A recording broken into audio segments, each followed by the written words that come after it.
ఓం శ్రీ మహాగణాధిపతయే నమః. శ్రీ మహాసరస్వత్యే నమః. ఓం శ్రీ గురుభ్యో నమః.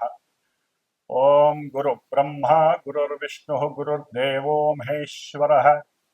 గురు సాక్షాత్ పరబ్రహ్మ తస్మై శ్రీ గురవే నమః. శ్రీ గురుస్వరూపిణ్యై శ్రీ మహాకాళి మహాలక్ష్మి మహాసరస్వతి స్వరూపిణి దుర్గాంబికాయే నమో నమః. ఓం హయగ్రీవాయ నమః. ఓం శ్రీ మేధాదక్షిణామూర్తయే నమః. శ్రీ గురు దత్తాత్రేయాయ నమః. గురవే సర్వలోకానాం విషజే భవరోగిణాం నిధయే సర్వవిద్యానాం శ్రీ దక్షిణామూర్తయే నమో నమః. శ్రీ దక్షిణామూర్తి వారికి అట్లాగే గురు సమానులైనటువంటి పీఠాధిపతులకి అందరికీ కూడా పాదాభివందనం చేస్తూ పాదాలకి నమస్కారం చేస్తూ ఈ యొక్క కర్కాటక రాశిలోకి సూర్యుడు ప్రవేశించినటువంటి రోజు నుంచి 6 నెలల కాలము దక్షిణాయన పుణ్యకాలం ఉంటుంది. ఈ దక్షిణాయనంలోనే మనకి చక్కగా మానవుడు మోక్షాన్ని పొందటానికి జ్ఞానాన్ని ఆర్జించటానికి కావలసినటువంటి అమితమైనటువంటి జ్ఞాన సంపద పూజల ద్వారా వ్రతాల ద్వారా హోమాల ద్వారా ఎన్నో రకాలైనటువంటి దైవ పూజల ద్వారా చేసుకునే అదృష్టము కలిగే అవకాశం ఉంటుంది. కాబట్టి ఈ యొక్క ఈ యొక్క కర్కాటక రాశిలో ఉన్నటువంటి సూర్యుడు ప్రవేశించిన తర్వాత 6 నెలల కాలము కూడా చక్కగా మానవులందరూ కూడా మనకు వచ్చేటటువంటి గణపతి నవరాత్రుల దగ్గర నుంచి అన్నీ కూడా దైవానికి సంబంధించినటువంటి కార్యక్రమాలు. ఎందుకంటే ఇక్కడ వర్షాకాలము శీతాకాలం అనేది మానవుని యొక్క ఆరోగ్యం పైన ప్రభావం చూపిస్తుంది. కాబట్టి దైవానికి సంబంధించినటువంటి ఆరాధనలు స్తోత్ర పారాయణలు అర్చనలు చేయటం ద్వారా చక్కటి ఆరోగ్యము మనఃప్రశాంతత కార్యసిద్ధి కలిగి జ్ఞానానికి మోక్షానికి కూడా కలగడానికి అవకాశం ఉంటుంది. కాబట్టి మనకి ఈ యొక్క జూలై 16వ తేదీ నుండి ఆగస్టు 17వ తేదీ వరకు కూడా సూర్యుడు కర్కాటక రాశిలోకి ప్రవేశించే సమయంలో ప్రవేశించిన రోజు నుంచి ఈ నెలకాలము కూడా మేషాది మీనరాశి పర్యంతం ఉన్నటువంటి 12 రాశుల వారికి అట్లాగే ఆ రాశుల్లో ఉన్నటువంటి నక్షత్రాలు 27 నక్షత్రాల వారికి అవి ఈ రెండు తెలియనటువంటి నామ నక్షత్ర జాతకులకి ఏ విధంగా ఉంటుందో తెలుసుకునే ప్రయత్నంలో ముఖ్యంగా వినేటటువంటి శ్రోతలు ఒకటి గుర్తుంచుకోవాలి. ఏదైనా సరే ప్రస్తుత కాలంలో గోచారంలో గ్రహాలు ఆకాశంలో ఈ రాశుల్లో ఈ నక్షత్రాలలో సంచరించే సమయంలో ప్రపంచంతో పాటుగా అంతరిక్షంతో పాటుగా మానవుల మీద కూడా ఆ ప్రభావాన్ని చూపిస్తుందని మాత్రమే అర్థం చేసుకోండి.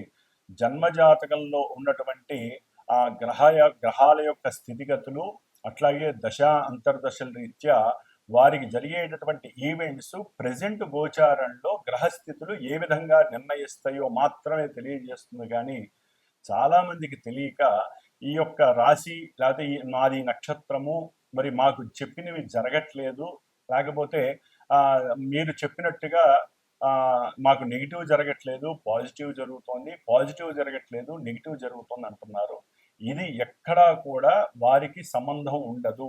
జస్ట్ ఆ యొక్క కిరణాలు వారి మీద పడి కొంతవరకు ప్రభావాన్ని చూపిస్తాయే తప్ప ప్రత్యేకించి మొత్తము కూడా మేము చెప్పిన విధంగానే జరుగుతుంది అని ఎక్కడా కూడా శాస్త్ర నిర్ణయం లేదు.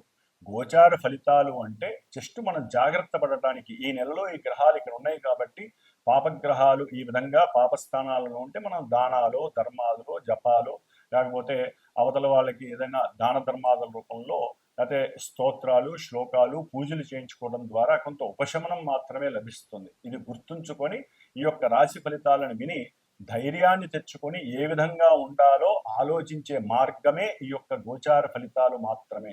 కాబట్టి మరి ఇక మేషరాశి నుంచి మీనరాశి వరకు ఏ విధంగా ఈ యొక్క కర్కాటక రాశిలో ఉన్నటువంటి సూర్య భగవానుడు అట్లాగే కుజుడు మనకి మారుతున్నాడు. దాదాపుగా ఒక 45 రోజులు బట్టి కుజ భగవానుడు మరి ఈ రేపు జూలై 28వ తేదీ వరకు కూడా సింహరాశిలో ఉండి 28వ తేదీ నుండి కన్యారాశిలోకి మారుతున్నాడు ఈ కుజ భగవానుడు. అట్లాగే మనకి బుధుడు, ఈ యొక్క బుధుడు మనకి జూలై 18వ తేదీన ఉన్నటువంటి ఆశ్లేష నక్షత్రంలో ఉండి కర్కాటక రాశిలో వక్రత్వం చెందుతున్నాడు దాదాపుగా ఆగస్టు 11వ తేదీ వరకు కూడా. కాబట్టి ఆయన ఇచ్చే ఫలితాల్లో కొంత తారతమ్యం కలిగే అవకాశం ఉంటుంది. అట్లాగే ముఖ్యంగా మనకి ఉన్నటువంటి మాస ఫలితాల్లో శుక్రుడు కూడా, ఈ శుక్రుడు చక్కగా ప్రస్తుతానికి తన యొక్క స్వక్షేత్రమైనటువంటి వృషభ రాశిలో ఉంటూ ఎంతో ఆనందాన్ని పంచుతున్నాడు. ఈ నెల అంటే జూలై 26వ తేదీ నుండి ఆగస్టు 21వ తేదీ వరకు కూడా మిత్రక్షేత్రమైనటువంటి మిథున రాశిలోకి మారతాడు. కాబట్టి ఈ యొక్క 17వ తేదీ ఆగస్టు వరకు కూడా కొన్ని గ్రహాల యొక్క మార్పుల వలన కూడా ఎన్నో రకాలైనటువంటి సంస్కారాలు జరిగే అవకాశం ఉంటుంది. అవన్నీ కూడా చక్కగా తెలుసుకొని జాగ్రత్తలు వహించుదాం అని చెప్పే ఆలోచనతో మరి ఇప్పుడు మన యొక్క ద్వాదశ రాశుల యొక్క ఫలితాలను ప్రారంభం చేద్దాం. అలాగే జూలై 13వ తేదీ నుండి కూడా నవంబర్ 28వ తేదీ వరకు కూడా శని మహానుభావుడు మీనరాశిలో తన యొక్క సొంత నక్షత్రంలో ఉంటూ ఆయన వక్రత్వాన్ని పొందుతున్నాడు. ఈ వక్రత్వం వలన కొన్ని రాశుల వారికి జరిగేటటువంటి కొన్ని అనర్థాలు, ఇబ్బందులు తొలగిపోయి కొంతవరకు ఆయన యొక్క స్థానస్థితి దృష్టులు తొలగటం ద్వారా వారికి శుభాలు కలగడానికి అవకాశం ఉంటుంది. శుభాలు కలుగుతున్న కొన్ని రాశుల వారికి ఆయన యొక్క వక్ర దృష్టి, వక్రగ్రహ స్థితి వలన కొన్ని ఇబ్బందులు కలగటానికి కూడా ఆస్కారాలు ఉండే అవకాశాలు ఉన్నాయి. కాబట్టి జూలై 13వ తేదీ నుండి శనిగ్రహ వక్రత్వం, పాపగ్రహ వక్రత్వం కొంత అటు ప్రపంచానికి అట్లాగే కొంతమంది రాశులకి కూడా కొన్ని ఇబ్బందులని, విపత్తులని, అనర్థాలని కలుగజేయడానికి అవకాశాలు ఉన్నాయి. ముఖ్యంగా ఈ శని మహానుభావుడు జూలై 28 నుండి దాదాపుగా మనకి కుజుడు సెప్టెంబర్ 13వ తేదీ వరకు కూడా కన్యా రాశిలో ఉండటం ద్వారా ఈ రెండింటికి కూడా సమసప్తమగ దృష్టి, కుజుడు శని కుజుడిని చూడటం ద్వారా ఎన్నో రకాలైనటువంటి ఉపద్రవాలు కలగటానికి అవకాశాలు ఉన్నాయి. ముఖ్యంగా మనకి దగ్గరలో ఉన్నటువంటి ఆంధ్రప్రదేశ్ లాంటి రాష్ట్రాలలో ఎన్నో ఇబ్బందులు కలగటానికి ఆస్కారాలు ఎక్కువగా ఉన్నాయి. ప్రపంచంలో కూడా కొన్ని బీభత్సాలు, వరదలు, ఉప్పెనలు, అట్లాగే కొన్ని అగ్నిపర్వతాలు బద్దలపడటం, లావా వలన కొంత జన నష్టము, ఇట్లా ఎన్నో రకాలైనటువంటి సమస్యలు అయితే ఉండటానికి అవకాశాలు ఎక్కువగా ఉన్నాయి. అట్లాగే మనకి ఇప్పుడు ప్రజెంటు ఈ జూలై 15వ తేదీ నుండి కూడా దాదాపుగా జూలై 15 నుండి మనకి ఒక 15 రోజులు, 16 రోజులు అంటే ఆగస్టు ఫస్ట్ వీక్ వరకు కూడా కాలసర్ప యోగ దోషము, అంటే గ్రహాలన్నీ కూడా సింహరాశి నుంచి కుంభరాశి మధ్యలోనే ఉండటం ద్వారా కొన్ని ఇబ్బందులు కలగటానికి అవకాశం ఉంది. అంటే మీకు సింహరాశి నుంచి దాదాపుగా కుంభరాశి వరకు ఏ గ్రహము కూడా ఆ యొక్క రాశులు లేకపోవడం వలన కొన్ని రాశుల వారికి ఈ భావాలలో గ్రహాలు ఏది లేకపోవడం వలన ఆ గ్రహాలు ఇచ్చేటటువంటి భావాలు దెబ్బతినే అవకాశం ఉంటుంది. కాబట్టి అందరూ కూడా సుబ్రహ్మణ్యేశ్వర స్వామి వారి యొక్క ఆరాధనని మాత్రం మర్చిపోకుండా చేసుకోవటం ద్వారా కొన్ని ఉపద్రవాలని, ఇబ్బందుల్ని తొలగించుకునే అవకాశం ఉంటుంది.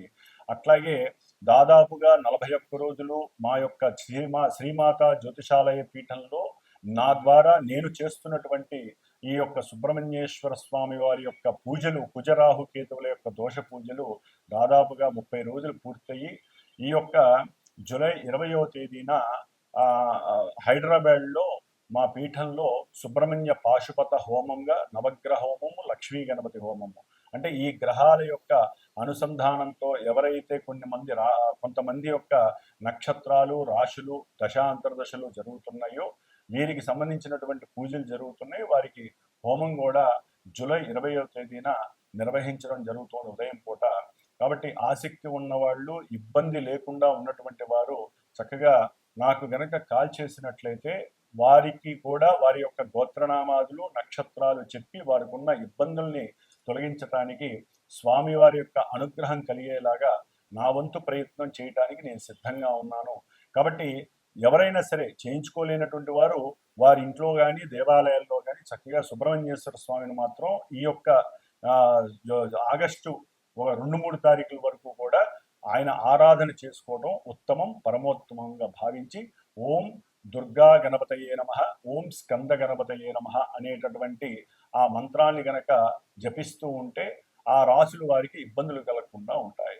ఓం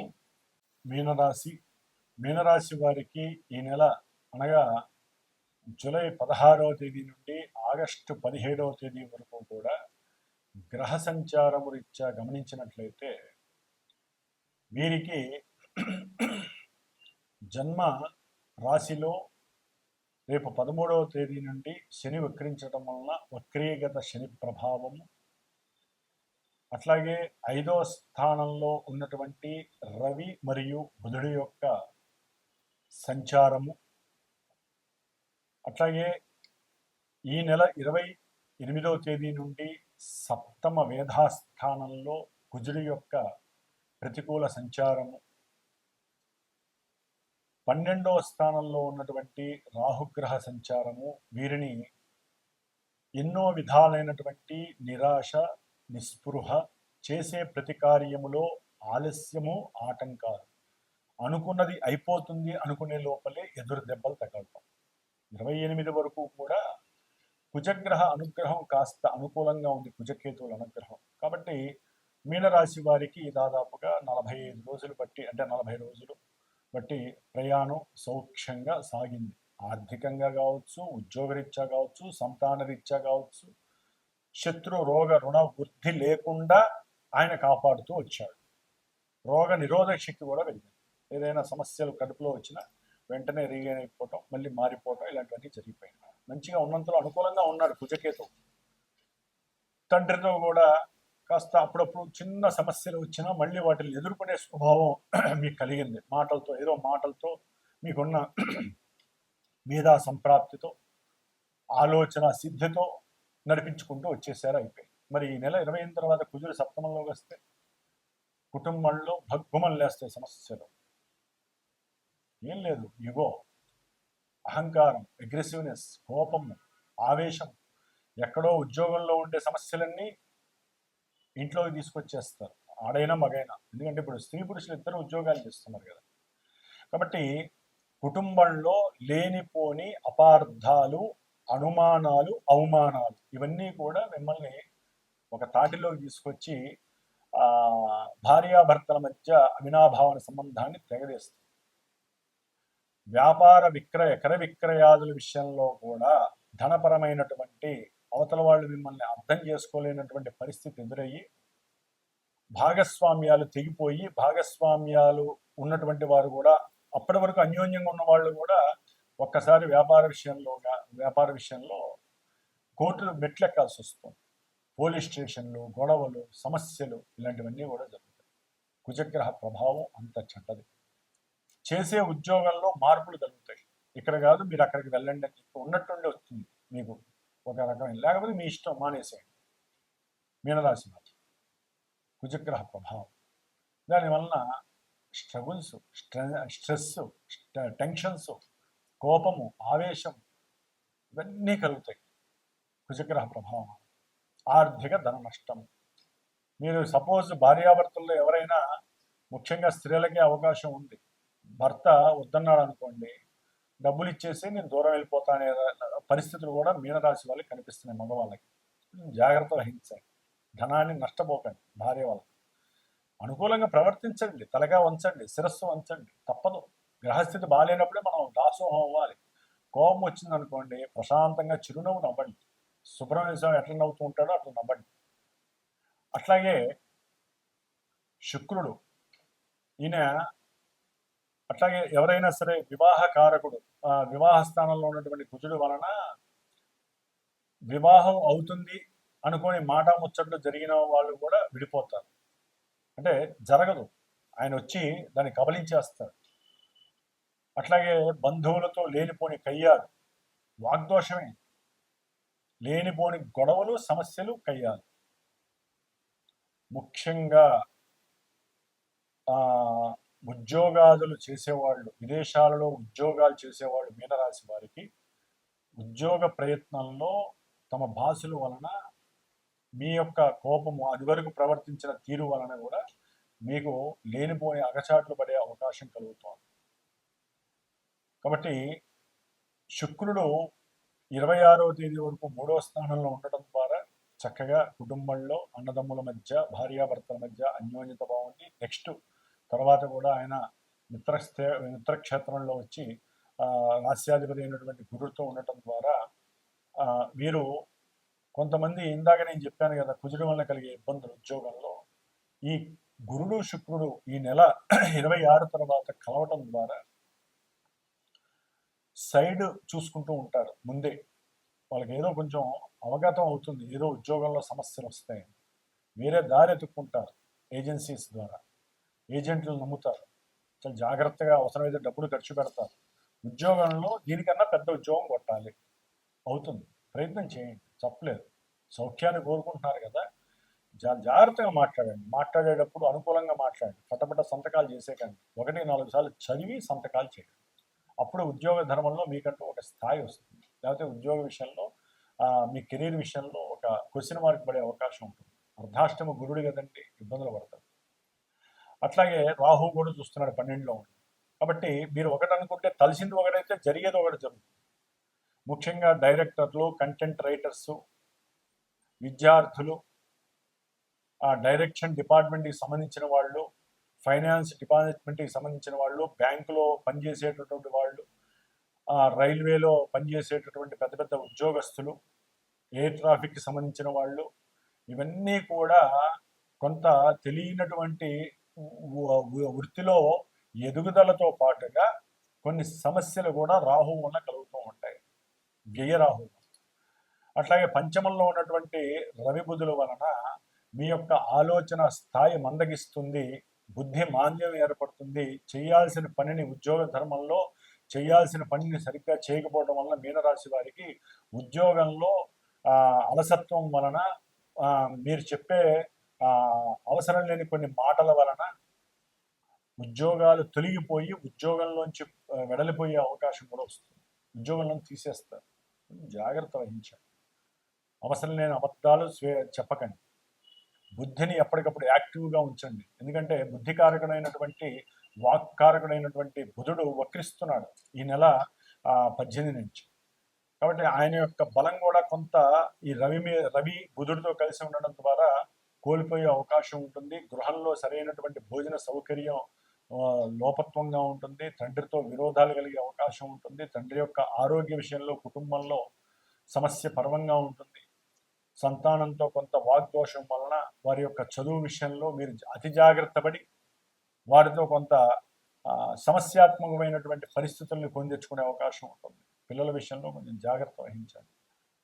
ఏదైనా సరే సమయస్ఫూర్తి, సమయానుకూలత, మేధస్సు, మీరు చేసుకున్న పూర్వ పుణ్యఫలం కావచ్చు, ఈ జన్మలో చేసుకున్న పూజల ఫలితం కావచ్చు, అనుకూలంగా ఉంచుకుంటూ వాక్ సంభాషణ జాగ్రత్తగా చేస్తే అటు వృత్తి ఉద్యోగాదుల్లో కానీ, పిల్లల విషయంలో కానీ, సంతాన విషయంలో కానీ, ఆర్థికపరమైనటువంటి విషయంలో కానీ, ముఖ్యంగా భార్యాభర్తల విషయంలో కానీ అనుకూలత మీకు మీరే చేసుకోవాలి మీనరాశి వారు.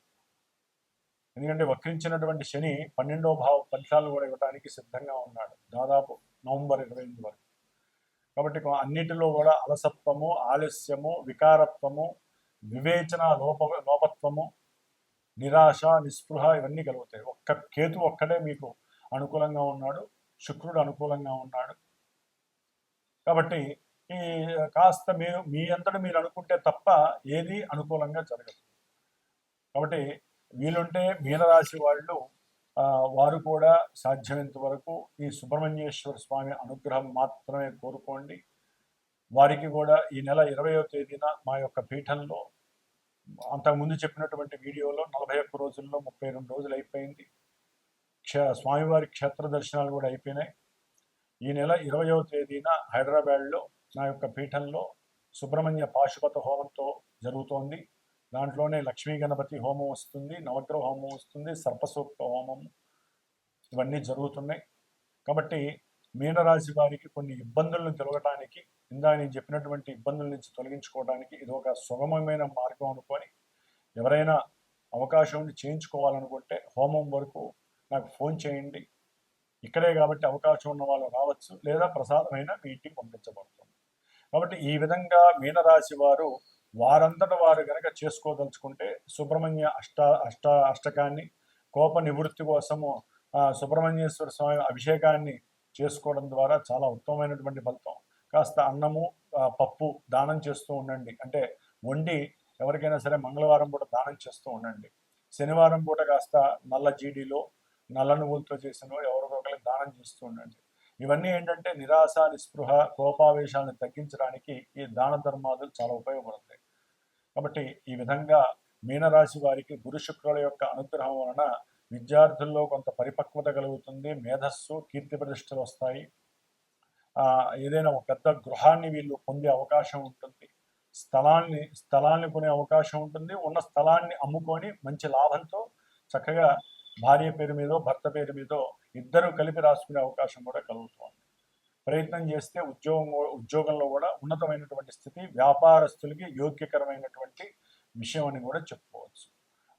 పూర్వము ఒక 30 days ముందు మనం చెప్పుకున్నటువంటి కొన్ని రాసులు వారు, అనగా మేషము, అట్లాగే వృషభము, కర్కాటకము, సింహము, కన్య, వృశ్చికము, మకరము, కుంభము ఈ రాశుల వారు, అట్లాగే కుజ మహర్దశ, కేతు రాహు అంతర్దశలు మహర్దశలు జరుగుతున్నవాడు, కుజ నక్షత్రాలైనటువంటి మృగశిర, అట్లాగే మృగశిర, చిత్త, ధనిష్ట నక్షత్ర జాతకులు, ఆరుద్ర, స్వాతి, శతభిష రాహుగ్రహ నక్షత్ర జాతకులు, అశ్విని, మఖ, మూల కేతు నక్షత్ర జాతకులు వీరందరికీ కూడా కుజ రాహు కేతువుల యొక్క సంయోగము, సమ్మేళనం వలన కాలసర్ప యోగ దోషాలు, కుజదోషాలు, ఎన్నో వివాహ ఆటంకాలు, గర్భ విచ్ఛిన్న దోషాలు, రాహుకేతువుల యొక్క సర్పగ్రహ బాధలు తొలగిపోవటానికి మరి హైదరాబాద్లో శ్రీమాత జ్యోతిషాలయ పీఠంలో నా చేత ఆల్రెడీ జరుగుతున్నాయి. ఈ గ్రహాలకి జపములు, సర్ప సూక్త జపము, అట్లాగే స్వామివారు సుబ్రహ్మణ్య క్షేత్ర దర్శనాలు కూడా అయిపోయినాయి. 6 క్షేత్ర దర్శనాలు. ఇప్పుడు ఈ నెల జూలై 20వ తేదీన కృత్తికా నక్షత్రము ఆదివారం రోజున హైదరాబాద్లో చివరగా శాంత్యర్థమై సుబ్రహ్మణ్య పాశుపత హోమం జరుగుతోంది. దీంట్లోనే గణపతి, లక్ష్మీ గణపతి, నవగ్రహ నక్షత్ర సహితముగా సర్పసూక్త, మన్యసూక్త సహితంగా సుబ్రహ్మణ్య పాశుపత హోమం జరుగుతోంది. కాబట్టి ఎవరైనా ఈ ఇబ్బందులు ఎవరైతే పడుతున్నారో వారు నాకు గనక ఫోన్ చేసి సంప్రదించినట్లయితే హోమానికి చాలా తక్కువ స్వల్ప దక్షిణతో ఆ యొక్క సుబ్రహ్మణ్య అనుగ్రహాన్ని పొందే అవకాశము స్వీకరిస్తారని ఈ యొక్క మెసేజ్ చేయడం జరుగుతోంది. ఓం శరవణ భవాయ నమః.